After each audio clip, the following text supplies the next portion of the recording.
सभी भाइयों को राम राम, नमस्कार, आदाब, जय श्री राम। आपका अपना वैद्य रमन जनेजा, जलालाबाद, पंजाब से जी। आज आपके सामने टॉपिक लेकर आए हैं जी। कई लोग जो सबसे ज़्यादा परेशान हैं और डॉक्टर असाध्य श्रेणी में जिस प्रॉब्लम को लेकर आए हैं वो है जी पित्ते की पथरी, जो एक डॉक्टरों ने लाइलाज के तौर पर जाना जाता है। भी इसका कोई इलाज ही नहीं है जी। तो पित्ते की पथरी बिल्कुल आयुर्वेदिक और होम्योपैथिक में भी इसका इलाज है, बिल्कुल सटीक, और ये निकल जाती है जी। हाँ, सबसे पहले मैं ज़रूर कहना चाहूँगा, अगर किसी का पित्ता पूरा भर चुका है, बहुत ज़्यादा हद तक आप सोनोग्राफी करा चुके हैं और उसमें बिल्कुल भी जगह नहीं है और पित्ता पूरा भर चुका है, तो आप बिल्कुल भी दवा यूज़ मत करें। क्योंकि उस टाइम जो दवा लगने का टाइम है वो हम किसी भी तरीके से आप रिस्क नहीं ले सकते, क्योंकि दवा ने थोड़ा टाइम तो चाहिए। क्योंकि आयुर्वेद में लोग को तो पहले यही होता है, जब थोड़ी बहुत प्रॉब्लम होती है तो वो ढूंढते हैं जी, कोई बात नहीं कोई बात नहीं कर देते हैं। जब प्रॉब्लम बहुत ज़्यादा बढ़ जाती है, डॉक्टर भी कह देते हैं एंड पे भी होना आप ऑपरेशन ही करवा लीजिए, कुछ भी है, तब वो कई बार भाग जाते हैं जी। चलो भी हम आयुर्वेद देखते हैं जी। तो मेन है उस श्रेणी में आपको कोई भी चाहे गारंटी दे कुछ भी है, तो अगर पूरा ऊपर तक पित्ता भर चुका है तो आप तब आपसे पहले आपसे सजेशन करते हैं भी आप तब ऑपरेशन करवाना ही आपके लिए बेटर होगा। क्योंकि दवा ने 2-3 मंथ मामूली बात है डाल देने होते हैं, इतना टाइम लग जाता है पित्ते की पथरी निकलने में। तो इतने टाइम में वो जो पूरा भर चुका होता है उसको दवा जाएगी एक्टिव होने में, उसको जगह ही नहीं होगी। दवा बीच में जाएगी एक्टिव होगी तो बीच में क्या होता है, कई बार बहुत ज़्यादा फ्लक्चुएशन हो जाती है पित्ते में, तो वो बाइल डक्ट के थ्रू निकलने की कोशिश करता है तेजी में। तो अगर वहाँ फंस गया तो प्रॉब्लम, नहीं तो बहुत ज़्यादा जब एक कहते हैं ना भी पंजाबी में हमारे कहते हैं वावरोला आ जाना, तो अगर वैसी कोई स्थिति बनेगी तो तब जान का खतरा भी बना रहता है। तब यही सुजेशन है भी अगर पूरा भर चुका हो तो आप सिंपल फिर लास्ट प्रो यही है भी आप ऑपरेशन करवा लीजिए। वैसे पथरी कितनी मर्जी बड़ी हो, अगर मल्टीपल स्टोन भी शो हो जाते हैं, मल्टीपल स्टोन है, वैसे स्टोन एक बड़ा दिखा देते हैं तब भी पर अगर सोनोग्राफी में डॉक्टरों ने कह दिया पूरा ऊपर तक भर चुका है, इसमें दर्द बहुत ज़्यादा ऑन द स्पॉट आपसे 1 मिनट भी टिका नहीं जा रहा, और पूरा भरने के बाद पहले भी दर्द हो देते हैं, उसका तो इलाज है, कोई ऐसी कोई बड़ी बात नहीं है। पर ऐसी स्थिति में आप ऑपरेशन तुरंत करवा लीजिए, अपनी जान के साथ मत खेलीजिए। जो इन चीज़ों की गारंटी यूज़ करते हैं दवा की, तो ये गारंटियों के चक्कर पे मत भागिए। जो भी व्याध हकीम है अपने दिमाग से सुलझे, अपने तजुर्बे के साथ दवा देता है, कोई भगवान नहीं बन गया भी वो गारंटी देने लग जाते हैं कई बेवकूफ़ाना हरकत करके। तो 2-3 मंथ मामूली बात है, ये पित्ते की पथरी निकल जाती है, ऐसी कोई बड़ी बात भी नहीं है। पर जो स्थिति मैंने आपको बताई है वो पहले आप नोट कीजिए, रिस्क मत लीजिए किसी भी तरीके से। हाँ, उसके बाद प्रॉब्लम रोकते इसलिए हैं, स्टार्ट वाइज अगर प्रॉब्लम आती है आपको पता चल जाता है जल्दी की है, तो आप तब यही सुजेशन है भी आप दवा लीजिए, दवा से आराम से ये दवा पथरियाँ निकल जाती हैं। यहाँ पर जो आज मैं दवा बताने जा रहा हूँ वो एक घरेलू तौर पे है। आपके नज़दीक कोई बढ़िया हिकमत का वैद्य हकीम है, आप उनसे भी ट्रीटमेंट अलग से ले सकते हो। ये घरेलू जो ट्रीटमेंट बता रहा हूँ ये भी आप साथ साथ यूज़ कर सकते हो किसी भी दवा के साथ, इसका कोई साइड इफेक्ट नहीं होगा, कुछ भी नहीं होगा। अब लोग जो कह देते हैं जी भी पित्ते की पथरी तो निकल नहीं सकती जी, बाइल डक्ट का साइज, उनको बात और कुछ आती नहीं है जी। भी पित्ते की पथरी तो 12 mm शो हो रही है, 15 mm शो हो रही है, 20 mm शो हो रही है, और पित्ते का जो बाइल डक्ट है वो तो छोटा सा है, 3 से 5 mm, और पित्ते की पथरी कैसे निकली जाएगी, ये तो वैद्य की बेवकूफ़ बनाते हैं। तो मैं एक सिंपल सी एक उदाहरण देता हूँ आपको मैं। पित्ते की पत्थरी सिर्फ दो तरीके से बनती है जी, या कैस्ट्रोल की या पित्त की। पित्त क्या है, कैस्ट्रोल कहाँ पर है, वो मैं आपको बता देता हूँ। लोग सारे जानकार होते हैं, अभी वात पित्त कफ, लोगों ने 3 नाम सुना है, चौथा नाम नहीं पता होता।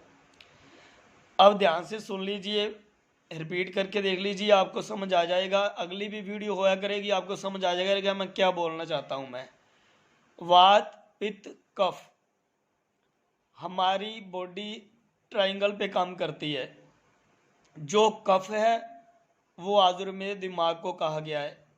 जो वात है, और मैं साथ साथ ही और एग्जांपल देता जाता हूँ आपको मैं, जो कफ है वो दिमाग है। यहाँ पर तर होता है जिसको कहते हैं तर, ठीक है जी। जो वात है वहाँ पर,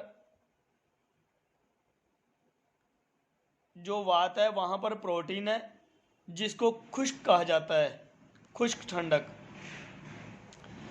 जो पित्त है उसको फैट्स बोला जाता है, और यूनानी में इसको गुदद बोला जाता है। यहाँ पर गर्मी है, पित्त मतलब गर्मी। तो जो पित्ते की पथरी बनती है वो दो तहरीक में बनती है। पहली कैस्ट्रोल में, कैस्ट्रोल कहाँ पर होगा, जहाँ पर वात होगी, जहाँ पर प्रोटीन होगा। अगर कैस्ट्रोल का मरीज, जैसे वहीं पे सुन, बात आपको साथ साथ पकड़ने आसान हो जाएगी। जहाँ पर कैस्ट्रोल है वहाँ पर प्रोटीन है, या तो कैस्ट्रोल की बनेगी या पित्त की बनेगी, पित्त मतलब गर्मी की बनेगी। तो अगली तस्वीर में जाने पे ये पथरियाँ निकल जाती है।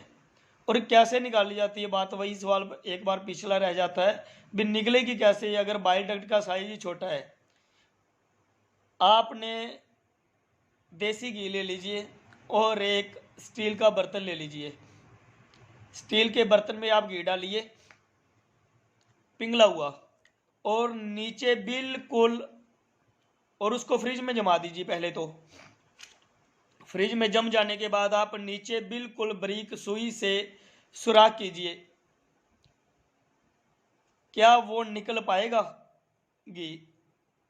उतने छोटे से सुराख से 1 केजी 2 केजी घी आपने डाल दिया बर्तन में, निकल पाएगा? नहीं निकलेगा, क्योंकि वो जम गया है। और वात जहां पर है, जहां पर ठंडक है, जहां पर ठंडक है वहां पर जम गया है, कैस्ट्रोल जम गया है। नेचुरली बात है, जो पित्त में है गर्मी बन जितनी चाहिए थी उतनी नहीं बन पाई, और वहां पर जम गया, तो वो कहां से एक्टिव होगा और कहां से पित्ते की पथरी निकल जाएगी। अब इसी घी को अगर गर्म किया जाए तो वो 1 केजी घी है चाहे 5 केजी घी है, वो छोटे से एक सुई के सुराख जितने टाइम से वो निकल जाएगा रास्ते से। तो यही पद्धति आयुर्वेद में है। पित्ते की पथरी, जितना पित्ते को गर्मी की जरूरत है उतनी गर्मी अगर उसको मिल जाए, वो अपना जो कैस्ट्रोल या पित्त बनती है उसमें, पित्ते की पथरी में, वो पिघल जाएगी और टॉयलेट के जरिए पित्ते की पथरी बाहर हो जाएगी। अगर हद से ज़्यादा पित्ता, यानी लीवर के अकॉर्डिंग ये चलता है, अगर वो हद से ज़्यादा हम कहें भी लीवर गर्म हो जाए तो वो भी बीमारी का घर गिना जाता है। अगर लीवर ज़्यादा ठंडा हो जाए वो भी बीमारी का घर गिना जाता है।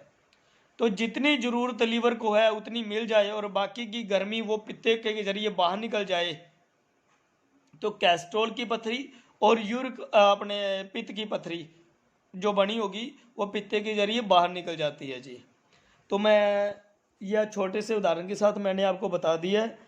एक अब इसके अकॉर्डिंग मैं एक छोटा सा आपको नुस्खा भी बता देता हूँ, आप जो घर पे यूज़ कर सकते हो, बना सकते हो, आराम से आप अपना इलाज कर सकते हो। आप नज़दीकी अपने वैद्य हकीम से भी ये बनवा सकते हो, जो भी वो दवाएं देते हैं उसके साथ भी यूज़ कर सकते हो। तो आपके सामने मैं ये 2 पेड़ दिखा रहा हूँ, इसको बोलते हैं कनेर। ये 3 तरह का होता है, पीले फूल वाला, लाल फूल वाला और सफ़ेद फूल वाला। आपने इसमें सफ़ेद फूल वाला और लाल फूल वाले पेड़ की जड़ लेनी है आपने 12-12 ग्राम। आपने 1 केजी दूध लेना है बढ़िया, और इन दोनों जड़ों को आपने उबालना है। उबाल कर आप इसका जाग जमा दीजिए, यानी दही जमा दीजिए, और दही जमाने के बाद इसका मक्खन निकाल लीजिए। 1 चम्मच मक्खन आपने सुबह खाली पेट निहार मुँह खाना है जी। इसके 2 घंटे बाद आपने कुछ नहीं खाना। ऐसे आपने 3 बार ये घी बनाना है। एक बार ख़त्म होने के बाद दूसरी के बाद तीसरी बार ताज़ा घी बना कर रख लीजिए, मक्खन सॉरी। तो ये लीजिए। अब बहुत बढ़िया तरीके से आप 3 बार के प्रयोग से आपकी पित्ते की पथरी बाहर होगी। इसके साथ ही लीवर को थोड़ा एक्टिव रखने के लिए आप एक घरेलू और चीज़ बता रहा हूँ मैं। आपने करना क्या है, पंसार की दुकान से आपने 50 ग्राम सौंठ लेनी है जी, 10 ग्राम काली मिर्च, 20 ग्राम आपने नौशादर शुद्ध करने का तरीका मैंने अपनी पहले वाली वीडियो में बताया गया, वहाँ पर जाकर आप नौशादर शुद्ध कर सकते हो। और इसमें आपने 80 ग्राम सनाई पत्ती लेनी है। इन सभी चीज़ों को मिलाकर रख लीजिए। और ये 1-1 ग्राम सिर्फ सुबह दोपहर शाम को 3 बार आपने पानी के साथ लीजिए। और ये जो दवा मैंने कही आपको मक्खन बनाने के लिए, या मक्खन बनाकर यूज़ कीजिए 2 से 3 मंथ के अंदर। इससे पहले अब तो बहुत है, 2 से 3 मंथ तो बहुत मैंने हाईएस्ट कह दिए। इससे पहले ही आपकी पित्ते की पथरी बाहर होगी और आप इस नामुराद बीमारी जो कहते हैं जी इसका इलाज नहीं है, ये ठीक नहीं होती, और ये ऑपरेशन करवाने के बाद भी जो सारी उम्र लोग लटकते रह जाते हैं, प्रॉब्लमें आती रहती हैं, उससे निजात पालोगे आप। शुक्रिया, धन्यवाद जी। वीडियो को शेयर ज़रूर कर दिया करें, किसी का भला हो जाए, और चैनल को सब्सक्राइब भी कर दिया करें जी।